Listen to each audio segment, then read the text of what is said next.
அஸ்ஸலாமு அலைக்கும். பிஸ்மில்லா ஏசி சர்வீஸ்லேருந்து மீண்டும் அஷ்ரஃப். அதாவது பிஎல்டிசி ஃபேன் மாட்டியாச்சு. அதுக்கு இந்த ரெகுலேட்டர் தேவையில்லை. அதனால் இதனுடைய விஷயங்கள் ஒரு 200 ரூபாய் உங்களுக்கு இதிலே மிச்சப்படும். ஓகேங்களா? வேறு ஒன்றும் இல்லை. அதனால் டிஸ்கனெக்ட் பண்ணிவிட்டு இப்போ நம்ம அதை லைனாக டேரெக்டாக கொடுக்க போகிறோம். அவ்வளோ வேறு ஒன்றும் இல்லை. சுவிட்ச் கண்ட்ரோல், அதே மாதிரி ரிமோட் இருக்குது இதுக்கு, இந்த ஃபேனுக்கு.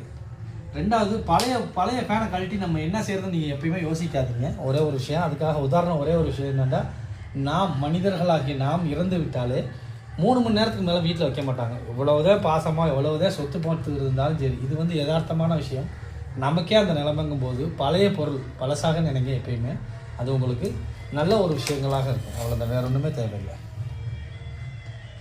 அந்த விஷயங்கள் விதைச்சி நீங்கள் மாற்றிட்டீங்கன்னு சொன்னால் உங்களுடைய வாழ்க்கையில் நிறைய விஷயங்கள் மாற்றங்கள் வரும். சரிங்களா? அதனால் அதை மட்டும் செய்யுங்க. வேறு ஒன்றுமே தேவையில்லை. நீங்கள் அந்த விஷயங்கள்லாம் ஃபாலோ பண்ணிங்கனாவே போதும். எலக்ட்ரிக்கல் வேலையை நாங்கள் பார்ப்போம். வேறு ஒன்றுமே தேவையில்லை.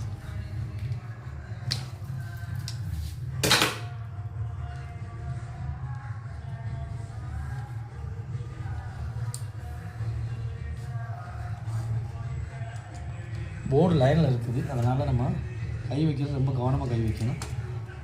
அதுதான் மெயினான ஒரு பிரச்சனையே. இல்லைன்னு சொன்னால் நம்மளை தொட்டுச்சுன்னு சொன்னால் நம்மளை மாதிரி பல பேருக்கும் பிரச்சனை வருது. எப்பயுமே சேஃப்டியாக வேலை பார்க்கணும். ஆஃப் பண்ணி தான் பார்ப்பேன் இன்றைக்கி. சரி, இருந்தாலும் பரவாயில்லைங்கிறதுனால இதையே பார்த்து விட்டாச்சு. ரெண்டாவது, போர்டை கழட்டக்கூடிய இடத்துல இந்த மாதிரி தூசிகள் இருக்கும். அதை மேக்ஸிமம் நான் க்ளீன் பண்ணிடுவேன். அதுக்காகவே பையில் எவ்வளோ பெரிய ப்ரெஷ் வச்சுருப்பேன்.